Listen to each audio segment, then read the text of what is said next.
పుష్ప 3లో దివి నువ్వు ఒక item song చేయాలి అంటే చాలా కోరికలు. But then I really think if మన వాళ్ళు మనకి ఎక్కువ ఆపర్చునిటీస్ ఇస్తే చాలా బాగుంటుంది అని, చాలా హ్యాపీగా కూడా ఉంటుంది. చాలా హ్యాపీగా కూడా ఉంటుంది. మేము వేరే వాళ్ళ దగ్గరికి వెళ్ళి వర్క్ చేయడం చాలా కష్టం అయిపోతుంది.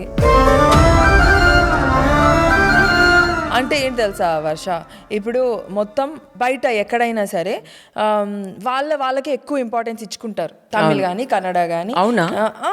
వాళ్ళకి ఎక్కువ ఇంపార్టెన్స్ ఇస్తారు, వాళ్ళకి ఎక్కువ జాబ్స్ ఇస్తారు. ఆ తర్వాత మిగతా వాళ్ళకి ఛాన్సులు ఇస్తారు.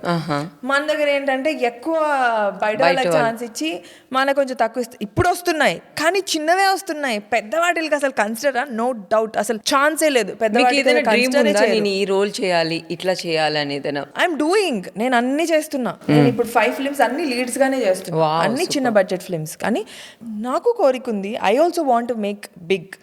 మన వాళ్ళు మనల్నే తిడతారు, తెలుగు వాళ్ళు ఇన్ని కింద కమెంట్స్, నువ్వు హీరోయిన్ వా, నువ్వు ఇదా, నువ్వు అదా. కానీ మన తెలుగు వాళ్ళకి ఆఫర్లు ఎందుకు రావు అంటారు దివి? అందుకే కదా వీళ్ళంతా బయటికి వెళ్ళి వెతుక్కుంటున్నారు. చెన్నైకి వెళ్తే, తమిళ్కి వెళ్తే పెద్ద పెద్ద స్టార్లతో వర్క్ వస్తుంది.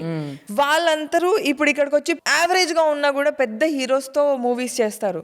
నేను యావరేజ్ గానే ఉన్నా. But okay, give something important, పోనీ something which is at least suitable, which you think is good. ఏదో ఫ్రెండ్ క్యారెక్టర్, ఏదో పక్కన, ఏదో పెద్ద సినిమాలో అయితే అసలు తీసి పారేసినట్టే.